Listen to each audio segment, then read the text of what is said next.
যদিও আমি বাইকের রিভিউ দিতে আসি নাই এই জায়গায়, কিন্তু তাও আপনাদেরকে এই বাইকটা সম্পর্কে একটু ধারণা দেই। বাইকটাকে নাকি MT-15-এর বাবা বলা হয়। গাইস, লিফানের শোরুম, ঠিক আছে, কোনো পেইড প্রমোশন না। 1000 টাকা দিলাম না মাত্র। সত্যি কথা বলতে আমার পকেটে 1000 টাকাই নাই। আর গাইস, এই যে লিফান K19 165cc ম্যাট কালার।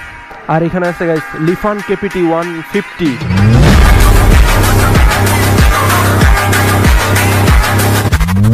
তো গাইস, এই R15 বা এই সেগমেন্টের যেসব বাইকগুলো আছে, মানে এক কথায় যেসব বাইকের কিক দিয়ে স্টার্ট করার সিস্টেম নাই, এইসব বাইকগুলোর ব্যাটারি নষ্ট হলে কি যে প্রবলেমে পড়তে হয় রে ভাই, যে প্রবলেমে এখন আমি পড়ছি।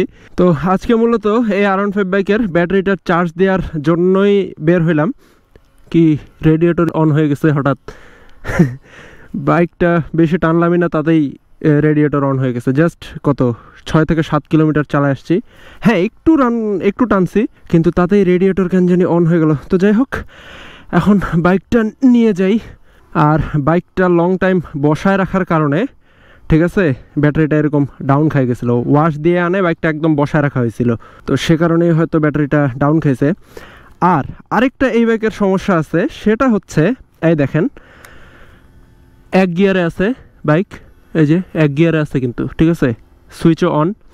এখন আমি যদি বাইকটা এই যে ক্লাচ ধরছি, ক্লাচ ধরে যদি এখন স্টার্ট দেই, স্টার্ট নিচ্ছে না, দেখেন সেলফ নিচ্ছে না, কিন্তু সেলফ চাপতেছি, ক্লাচ ধরে আছি, গিয়ার একে আছে, সব কিছু ওকে, স্টার্ট নিচ্ছে না, তেলও আছে বাইকে। তো এটা কেন হচ্ছে? এটা হচ্ছে আপনার গিয়ারের সেন্সরটা কাটে গেছে। যতক্ষণ না পর্যন্ত আপনি এই বাইককে নিউট্রাল করতেছেন, ততক্ষণ পর্যন্ত বাইক স্টার্ট নেবে না। এখন যদি আমি বাইকটাকে নিউট্রাল করি, এই যে নিউট্রাল করলাম না, এখন দেখেন, এই যে এখন স্টার্ট নিল, কিন্তু ব্যাটারিটা খারাপ হওয়ার কারণে মাঝে মাঝে মিটারটা একদম বন্ধ হয়ে যাচ্ছে। আর R15 নিয়ে যদি রাস্তার মাঝখানে কোথাও দাঁড়াতে হয়, তারপর যদি এইটার ব্যাটারি একদম বসে যায়, তখন বাইকটাকে ঠেলে স্টার্ট দেওয়া ছাড়া আর কোনো উপায় থাকবে না। আর এখন R15 যদি এখন আপনাকে ঠেলতে হয়, তাহলে এটা কেমন দেখায় না? তো সেজন্য রিস্ক নেহি লেনে কা, ব্যাটারির সমস্যা মনে হয়েছে, ব্যাটারি চার্জ দিয়ে নেন, শেষ।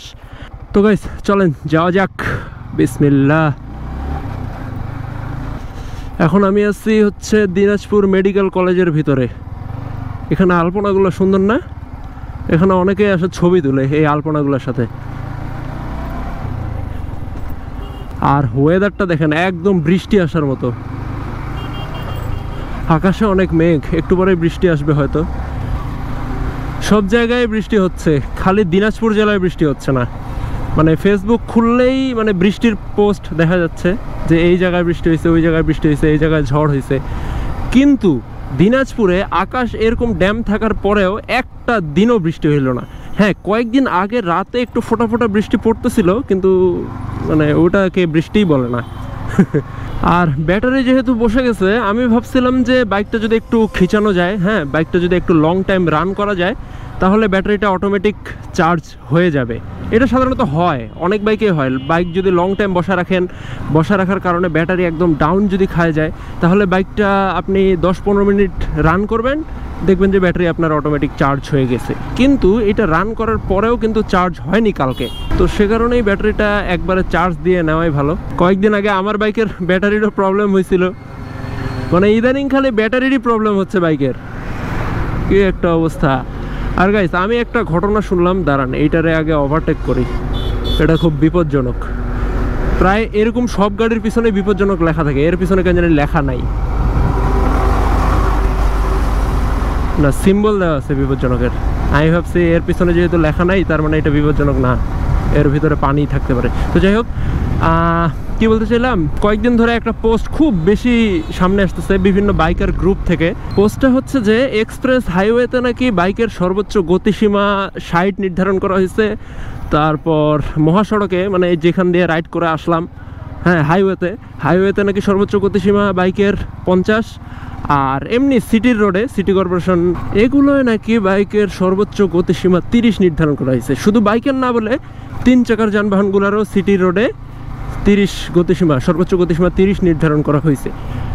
তো আমার কথা হচ্ছে এখন যে এই কিছুদিন আগেই তো 350 সিসি বাইক পারমিট পাইলো বাংলাদেশে। হ্যাঁ, তো 350 সিসি বাইক পারমিট দেওয়ার পর গতিসীমা কমায় দেওয়ার মানেটা কি, এই বিষয়টা আমার মানে মাথায় ঢুকতেছে না।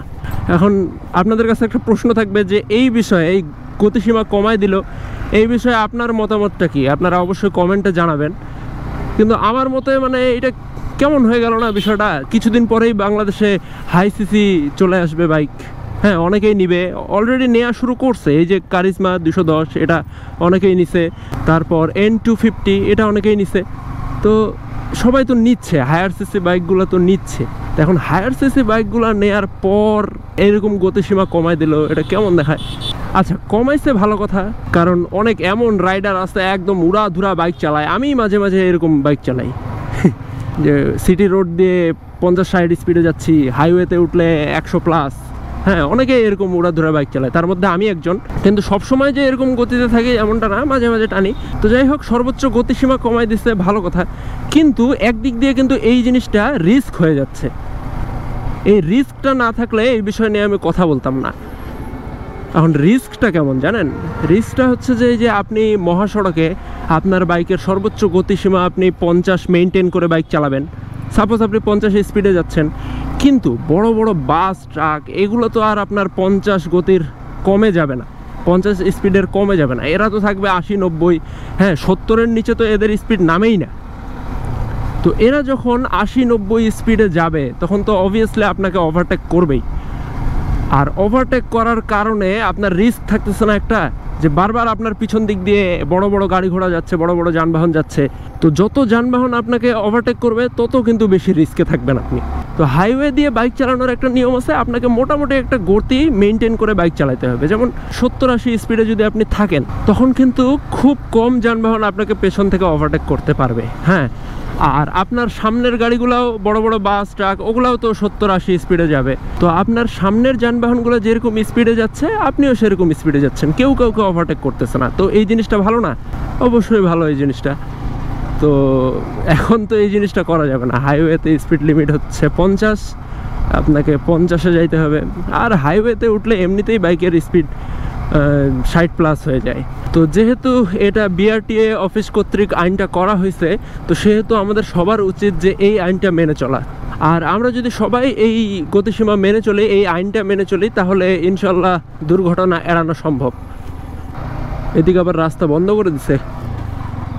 তো যাই হোক, এই বিষয় নিয়ে আর কথা না বলি, শুধু একটা কথাই বলবো যে যেহেতু আইন করা হয়েছে, সেহেতু আমাদেরকে সবারই এই বিষয়টা মেনে চলতে হবে। আর আমরা মেনে চলবো ইনশাল্লাহ। হর্ন দিয়েও লাভ নাই, যে গ্যাঞ্জামটা লাগছে। আর গাইস, এই গ্যাঞ্জামের মধ্যে যদি এখন বৃষ্টি আসে, আমি ক্যামেরা খুলবো কিভাবে? যদিও গোপ্রো ওয়াটারপ্রুফ, কিন্তু গোপ্রো এর ওই যে কেসটা লাগাইলে গোপ্রো এর ব্যাটারির যে ঢাকনাটা আছে সেটা খুলে রাখতে হয়, কারণ ব্যাটারির ঢাকনা সহ কেসটা লাগানো যায় না গোপ্রোতে। তো ব্যাটারির ঢাকনাটা খুলে দিলে তখন আর ওয়াটারপ্রুফ থাকে না।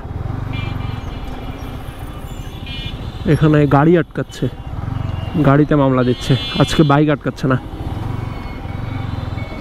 ও ফাঁকা পাইছি, লাগা টান। বের হয়ে আসছি। কিন্তু আমি লাগা টান কেন বললাম? কারণ স্পিড লিমিট তো হচ্ছে 30 সিটিতে। আমি ওখানে কত উঠাই ফেলছিলাম, আশা করি 30-এর উপর উঠানি। না না না না না, আমি তো রুলস ভঙ্গ করতেছি, 30-এর উপর উঠা যাবে না। আসলেই ভাই, এরকম গ্যাঞ্জামের রোডে 30-এর উপর না উঠাই বেটার। কিন্তু সিটির রোড যখন ফাঁকা থাকে, তখন অটোমেটিক্যালি আপনার 30-এর উপর স্পিড উঠে যায় বাইকের।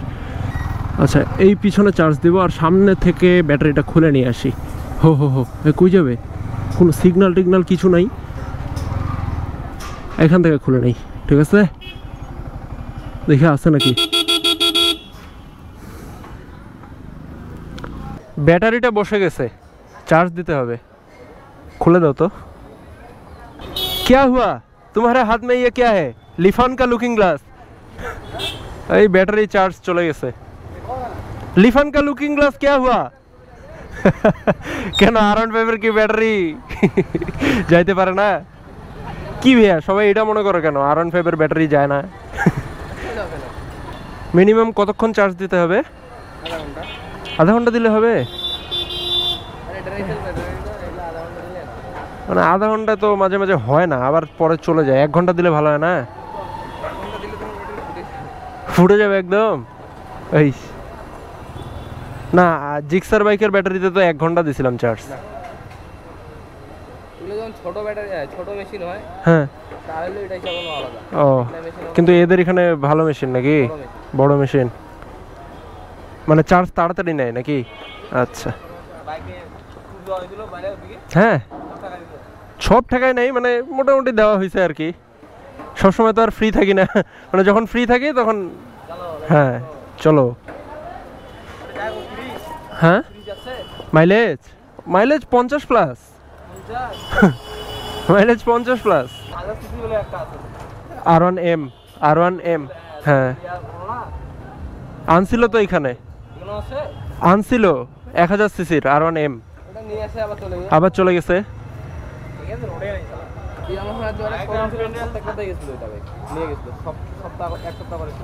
ও চালায় নিয়ে গেছিল নাকি গাড়িতে করে? চালায় মানে চালাইতেই দেয় না রোডে কাউকে, না?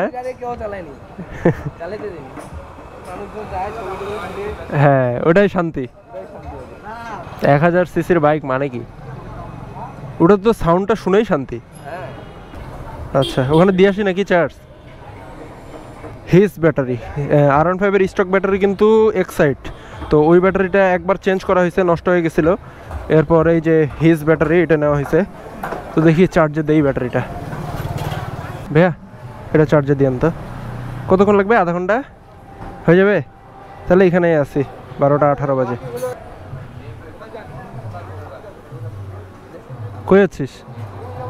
শোরুমে চ, আমার গুরুজির শোরুম একটু দেখে আসি।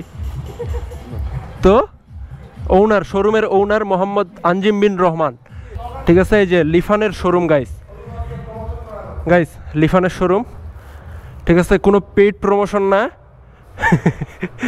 ওই যে সামিউল উনতে জামিন আছে ওইখানে। আসসালামু আলাইকুম ভাই। 1000 টাকা দিলাম না মাত্র। আস্তাগফিরুল্লাহ, সত্যি কথা বলতে আমার পকেটে 1000 টাকাই নাই।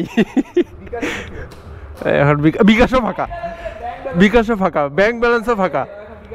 সব বাইকের ওনার তারা, ঠিক আছে? কিন্তু কোনো দিনও একটা বাইক আমাকে টেস্ট ড্রাইভ করতে দিল না। এই যে এখানে আছে লিফান KPR 165, ওয়াও।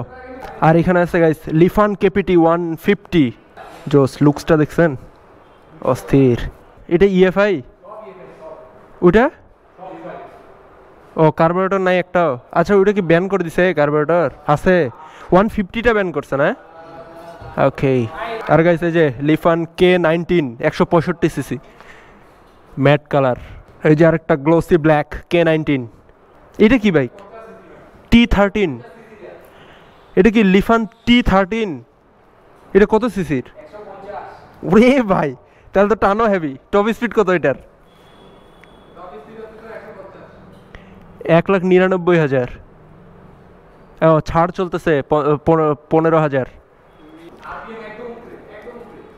ও এই যে এইখানে আরপিএম একদম উপরে, আরপিএম এর সাথে লাইট সিস্টেম করা আছে।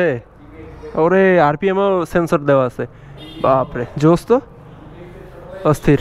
এইখানে আরেকটা লিফান KPT গ্লোসি কালারের, এটা KP ট্রাভেল। নিয়ে যাব? কোনটা দিবি আমাকে বল।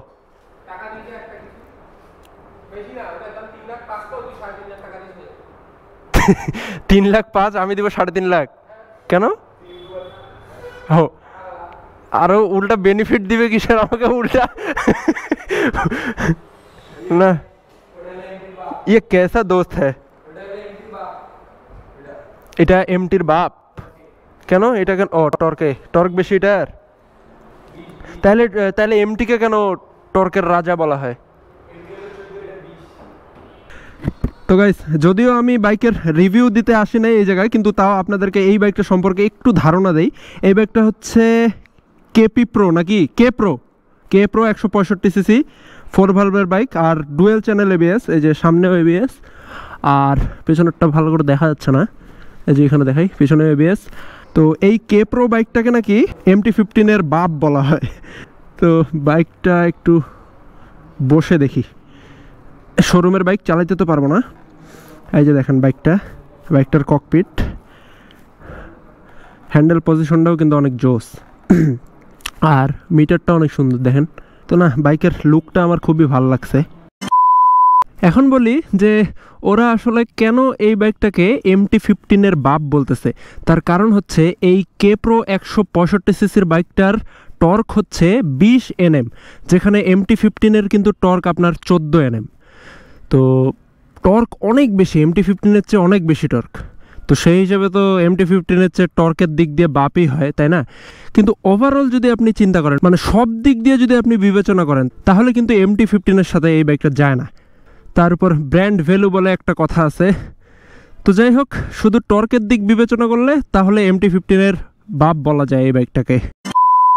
আর আপনাদেরকে বাইকটা সামনে থেকে একটু দেখাই। হ্যাঁ, সামনে থেকে লুকটা দেখেন, এই যে সামনে থেকে লুকটা, আপসাইড ডাউন সকার সামনে, আপসাইড ডাউন সাসপেনশন। ইন্ডিকেটরগুলো আমার খুব ভালো লাগছে, এই স্টাইলিশ ইন্ডিকেটর। আমার জিক্সার বাইকটা আমি যেরকম ইন্ডিকেটর আর কি কিনে পরে ইনস্টল করছি, এটার স্টক ইন্ডিকেটরও এরকম। থাকতে হলে ব্যাটারির চার্জ মনে হয়ে গেছে। Good night. উফ ভাইয়া, হয়ে গেছে? ওকে। ব্যাটারি চার্জ আলাদা সঙ্গে সঙ্গে লাগাইতে হয়। ও, চার্জ দিয়ে আনার সাথে সাথে লাগাতে হয় না, না? আচ্ছা আচ্ছা। তো গাইস, এই যে ব্যাটারি লাগাই নিচ্ছি বাইকে, এখন ভালো সেলফ নিচ্ছে। আর এখন হচ্ছে দুপুরের জোহরের আজান দিয়ে দিছে, এখন আগাচ্ছি বাসার দিকে। হ্যাঁ, তো আজকের এক ভিডিওতে আপনাদেরকে কিন্তু অনেক ইনফরমেশন দিলাম। আর আরেকটা জিনিস ভালো লাগলো যে আমিও বাইকটা নতুন দোকানে চার্জ দিতে আসে, মানে নতুন দোকানে ব্যাটারিটা খুলতে আসে, অনেক কিছু অভিজ্ঞতা পাইলাম, অনেক কিছু শিখতে পারলাম যে ব্যাটারি চার্জ দেওয়ার পর গরম অবস্থায় কিন্তু বাইকে লাগাবেন না। মানে ব্যাটারিটা আপনি চার্জ দিলেন, তখন তো ব্যাটারিটা একদম গরম হয়ে থাকবে, ঠিক আছে না? তো সাথে সাথে বাইকের মধ্যে লাগাবেন না, ব্যাটারিটাকে আগে ঠান্ডা হইতে দিবেন, তারপর বাইকের মধ্যে লাগাবেন। আর ভিডিওটা ভালো লাগলে অবশ্যই চ্যানেলটা সাবস্ক্রাইব করে দিবেন। আপনারা অনেকেই কিন্তু সাবস্ক্রাইব করা ছাড়া আমার ভিডিও দেখেন, তো তারা যদি টুক করে একটা করে সাবস্ক্রাইব করে দেন চ্যানেলটা, তো আপনার ভাইয়ের খুব উপকার হয়। তো আবার দেখা হবে আপনাদের সাথে নেক্সট ব্লগে কোনো এক টপিকের উপর। তো ততদিন সবাই ভালো থাকবেন, সুস্থ থাকবেন, আর অবশ্যই সেফলি রাইড করবেন। আল্লাহ হাফেজ, টাটা।